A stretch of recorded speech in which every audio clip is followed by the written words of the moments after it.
بعد ما شغلنا يا أصدقائي العرض التقديمي راح يطلع معنا بهيدي الجمالية. رح أجي للقارب أنكر لي مرة واحدة راح يعمل هذا الزوم. تمام، إذا حبيت استكشف موضوع القارب بنكر لي مرة واحدة، الله الله الله، فبيعطيني يعني معلومات عن القارب أو مكان وجود مثلا الكنز أو اتبع كذا، شاهد الحركة.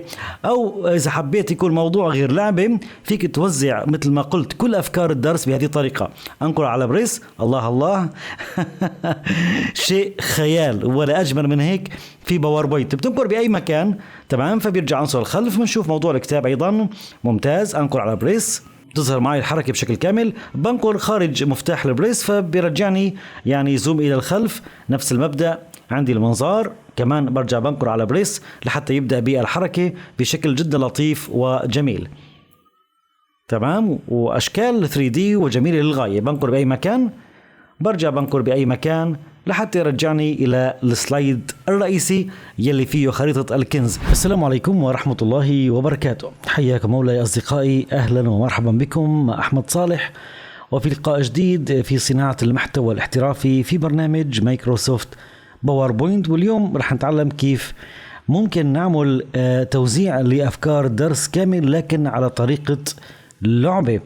واللعبة اليوم رح نصممها هي رحلة استكشاف الكنز أو اصطياد الكنز أو البحث عن الكنز. فسواء أنت حبيت تعمل نشاط تعليمي أو أنك توزع الدرس فيزياء، علوم، كيمياء، رياضيات، لغة عربية، جغرافيا، تاريخ، أي درس، حتى إذا كان محاضرة تدريبية حبيت تقدمها في طريقة فكاهية تجذب فيها الناس لألك، فالطريقة بصراحة رائعة للغاية. هي باستخدام عناصر ال 3D يلي بيقدموا لنا إياها أو قدمتنا إياها شركة مايكروسوفت في برنامج مايكروسوفت باوربوينت. وحبيت الآن فقط للملاحظة بداية لتحميل أو لفتح التمبليت الجاهز اللي بتقدم لي اياها مايكروسوفت داخل باوربوينت، يشترط ان تكون الواجهه اللي عندك باللغه الإنجليزية. هذه ملاحظة حبيت أن أنا أبدأ فيها مع حضراتكم. فتكرما قبل ما نبدأ بلقائنا لهذا اليوم، ضغط مفتاح اللايك وترك التعليقات وتعمل مشاركة لهذا الفيديو لتساهم معي بإيصال هذه الأفكار إلى أكبر قدر ممكن من المهتمين من زملائك، فلا تبخل عليهم في نشر هذا العلم فتجزى عني وعنهم كل خير إن شاء الله. وأيضا إذا كنت ضيف جديد على قناتنا بنتشرف فيك، اضغط مفتاح الاشتراك وفعل مفتاح الجرس ليصلك من أحمد صالح كل جديد. ولا تنسوا دعمي وزيارتي على قناة حكاية شغف، أكون جدا ممتن لدعمي على حكاية. ويلا مع بعض لحتى نبدأ بشرحنا المتميز لهذا اليوم.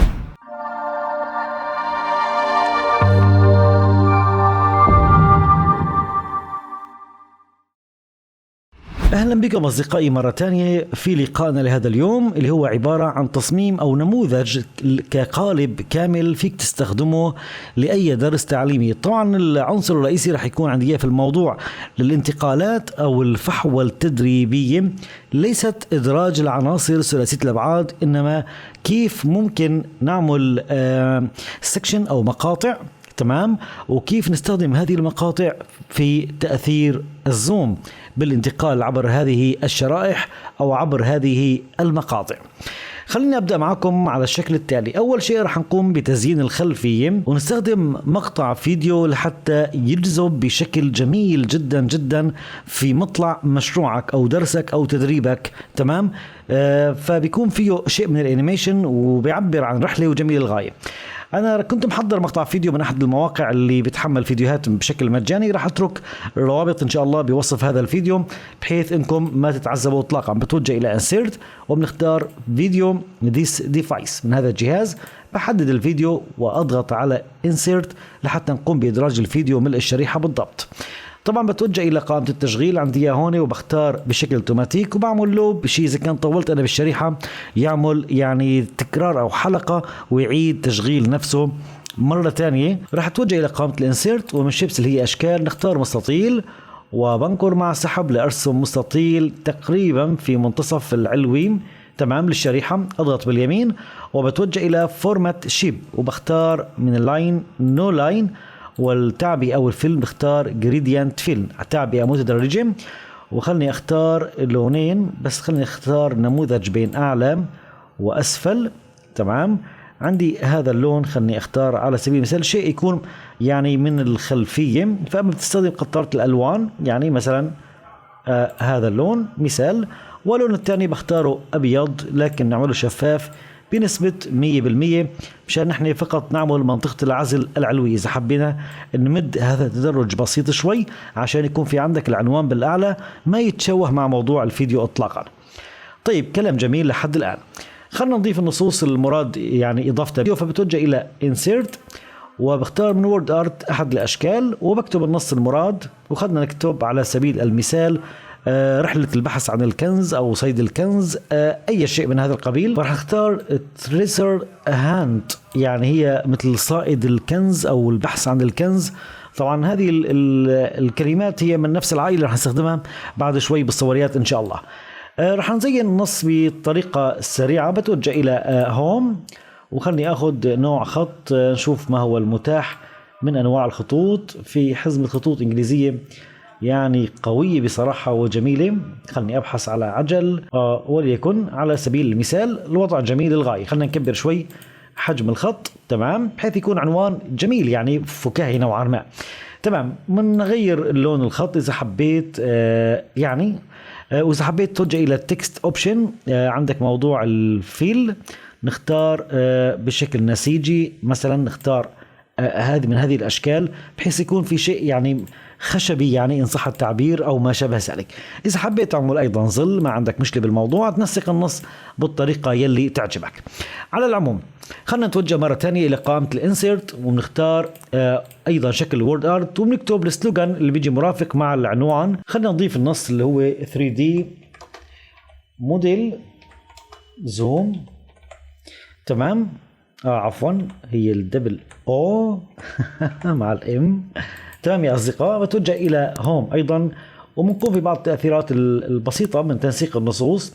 خليني اول شيء انا اختار الاحرف كبيره وبنختار بولد، نلغي الظل عشان نشوف الاحرف بشكل جميل يعني بما يتناسب مع نوع الخط يلي راح نستخدمه. ابحث على عجل على نوع خط، طبعا الخطوط والله بتحير. تمام، خلي مثلا هذا جدا مناسب. بنفس الموضوع بتوجه الى التكست اوبشنز وبنختار يعني من التعبئة كمان صورة او شكل نسيجي، وبختار شكل نسيجي وليكن. واذا حبينا نعمل ظل ايضا الموضوع جميل للغاية. تمام، طيب لكن راح اتوجه ايضا الى انسيرت وبناخذ الشكل اللي هو المستطيل ذو الزوايا المستديرة عشان يكون عندي خاص بهذا السلوغان، ويكون عندي ايضا في منتصف الشريحة. بختار له طبعا اوبشن شيبس، بختار جريدينت فيل، هي نفس التعبئة اللي اخذناها لمين لهذه او لهذا التدرج، لكن هذا رح ارجعه للصفر تماما وخلني اعكسهم بين اسفل واعلى. تمام، وبختار له نو لاين وخلني فقط اني ازيد شوي من الكثافة اللونية لهذا العنصر ليعطيني هذا الشكل الجميل، وبنقله الى مستوى للخلف بحيث يكون هو خلف النص المكتوب فيه السلوغان. اذا بتحب تعمل الاثنين كنترول مع الجيم يعني جروب واحد، فالوضع اصبح جميل للغاية. الآن بعد ما ضبطنا الأحجام والألوان والخطوط وكل شيء مع الخلفية المتحركة، الآن لو شغلنا راح نشوف الموضوع بهذه الجمالية يا أصدقائي. طيب نعطي سكيب وبتوجه الآن إلى Insert 3D Models وبختار الستوك 3D Models. وفي عنا عوائل جاهزة على فكرة، كل عائلة من هدول العوائل بإمكانك تعمل عليها سلسلة شروحات احترافية، وعندي هذه هي العائلة الخاصة برحلة البحث عن الكنز. الآن خلنا نشوف شو متواجد عندي من أدوات. تمام، فبنشوف أنه في عندي هون خريطة الكنز. بحددها وأضغط على Insert وبنتظر لحتى يقوم البرنامج بتحميلها إلى شريحة باوربوينت. بعد ما تم تحميل الخريطة أو خريطة الكنز، طبعا بإمكاني أن أنقر وأسحب وأحرك بأي اتجاه، ما الموضوع أساسا هو عبارة عن 3D. أضغط كنترول مع الشيفت وبنقر مع الزاوية وبنكبرها كمان شوي كمان بهذا الشكل لحتى نطلع خريطة الكنز بهذا الشكل يا أصدقاء. وضع جميل جدا جدا. بتوجه مرة تانية إلى قائمة الانسيرت ومن 3D موديلز ومن ستوك أيضا، وبرجع إلى نفس المجموعة اللي هي رحلة البحث عن الكنز. بنشوف شو في عندي عناصر ممكن نستخدمها. عندي هذه العربية، عندي مروحة الهواء، مدفع لا بأس سفينة، ربما يكون مثلا نستخدم هذول كم عنصر وصاروا، ناخذ الخشبات أو ناخذ مثلا. طيب كلام جميل، أضغط على انسيرت يعني بعض العناصر. تمام، انتظر كمان بعض الوقت حتى يقوم البرنامج بتحميل هذه العناصر إلى شريحة باوربوينت. الآن بعد ما تم تحميل العناصر مثل ما شايفين هذه العناصر فينا نتحكم بكل وحدة على حدة، يعني نعمل التفاف اللي بدنا إياه وبنعمل ريسايز أو إعادة تحجيم وبنسحبها إلى أي منطقة. هذا المدفع مثلا، تمام، خليني أسحبه على هذا المكان، وليكن كمان نعطي يعني حجم أقل.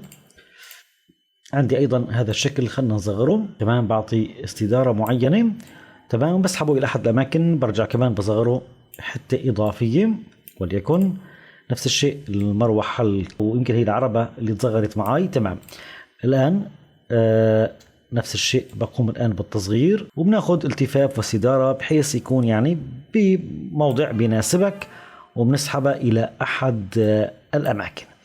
والعربي أخيرا خلني أختار كمان استدارة يكون جميلة ومناسبة، ومنصغر بعض الشيء.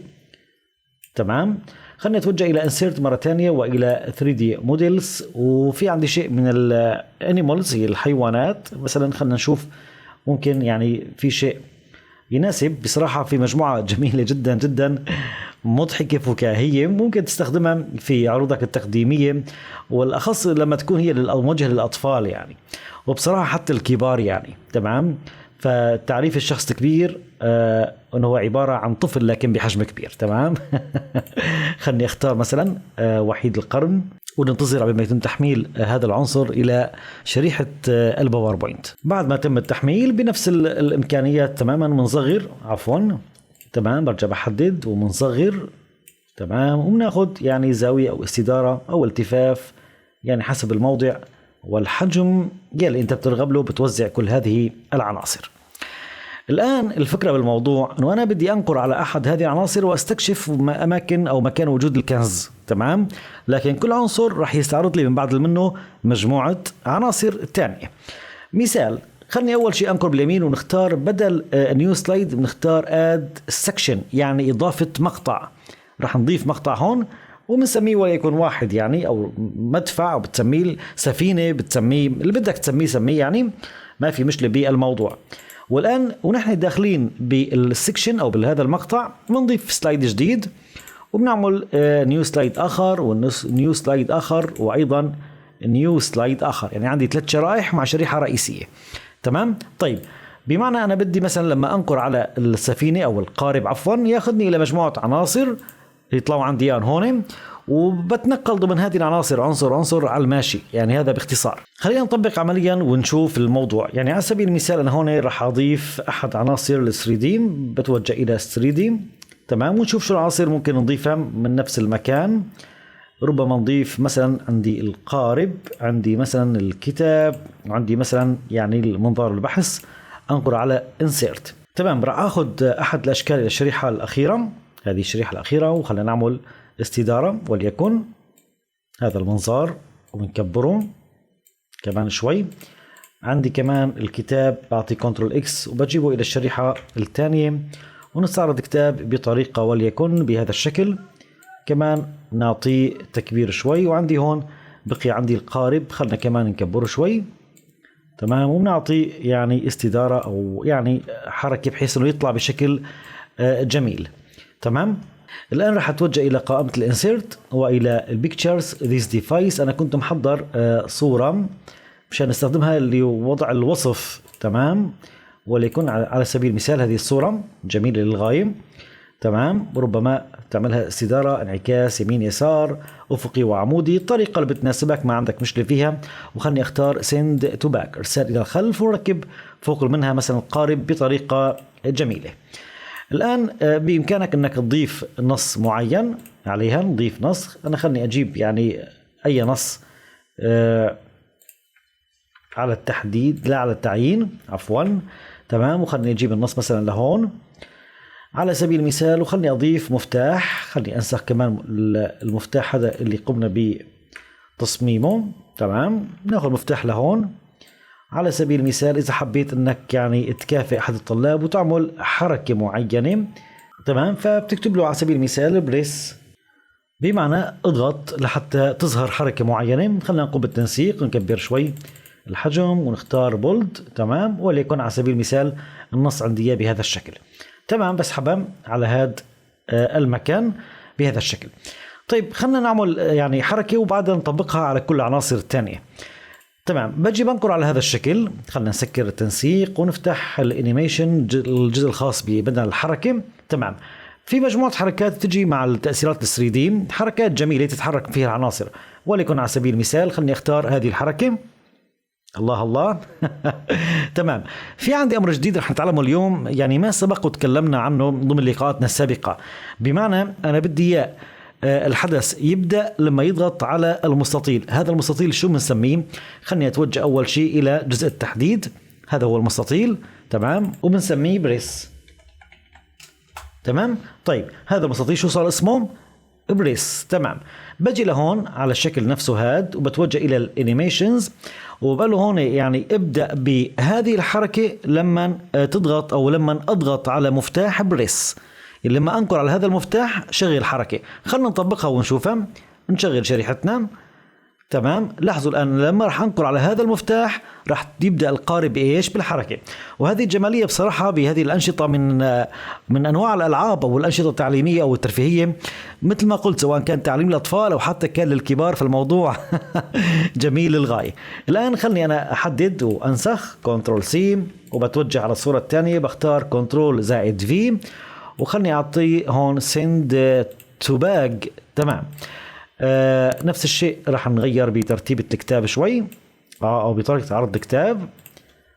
تمام، انا فقط بقي عندي العنوان ما نسخته. عبك تشتغل على عجل، لكن هذه النصوص انت بتغيرها من حسب الشريحة وحسب كذا، يعني كل محتوى بيكون يعني مختلف عن الاخر. تمام، طيب نفس المبدأ برجع بحدد الكتاب وبتوجه الى الانيميشنز، وخلني اختار حركة تانية للكتاب وليكن بهذا الشكل. تمام، حركة كاملة ثلاثية الأبعاد جميلة للغاية. لكن الموضوع وين؟ إنه أنا بدي هذه الحركة تبدأ لما أضغط على بريس. تمام، يعني برجع بعيد مرة تانية، لما أضغط على هذا المفتاح يبدأ الكتاب بالحركة.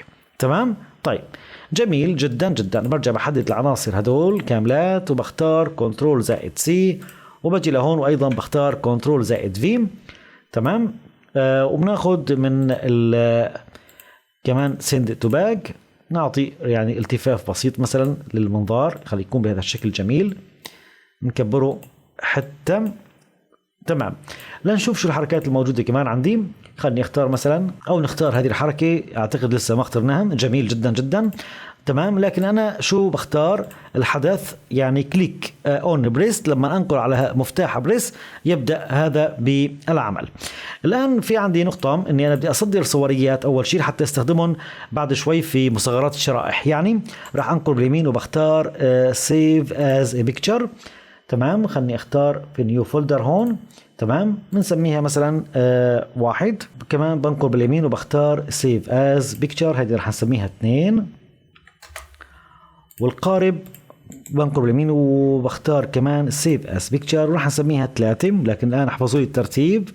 تمام، الان هذه الشريحة بجي بتوجه الى انسيرت، وبجي الى زوم، نختار سلايد زوم. شو بنختار؟ سلايد زوم. بحدد الشرائح الثلاثة وانقر على انسيرت. طبعا خلنا نفكر مع بعض شوي، شريحة اولى والثانية والثالثة، ونشوف شو راح نشتغل فيهم على مهلنا وشوي. الشريحة الأولى بتوجه إلى قائمة الزوم، Return to Zoom، هذه أول خطوة، Return to Zoom، وبنختار زوم باك جراوند عشان يضل موضوع الخريطة موجود أو الخلفية الرئيسية يضل ياخذها. تمام، نفس الشيء الثانية Return to Zoom وزوم باك جراوند، وعندي أيضا Return to Zoom والزوم باك جراوند.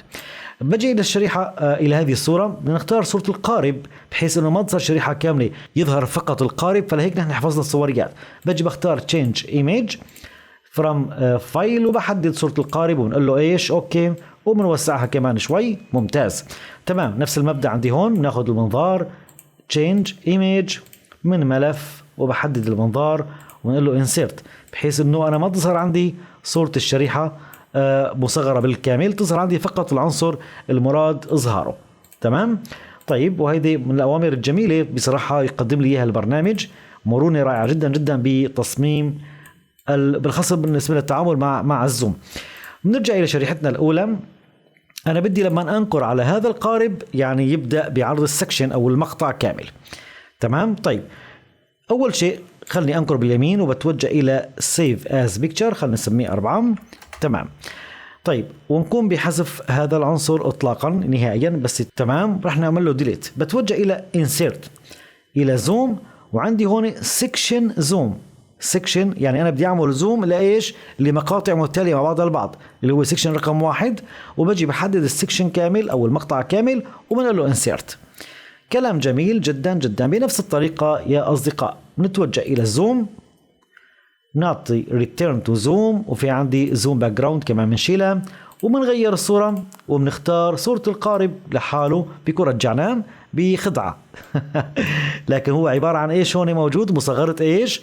الشرائح الثانية. طب أول مقطع بالعموم خلنا نشغل ويعني ونشوف نحن أول عنصر كيف صار معنا بهذا المشروع. بعد ما شغلنا يا أصدقائي العرض التقديمي راح يطلع معنا بهيدي الجمال. يعني حجي إلى القارب، أنقر لي مرة واحدة راح يعمل هذا الزوم.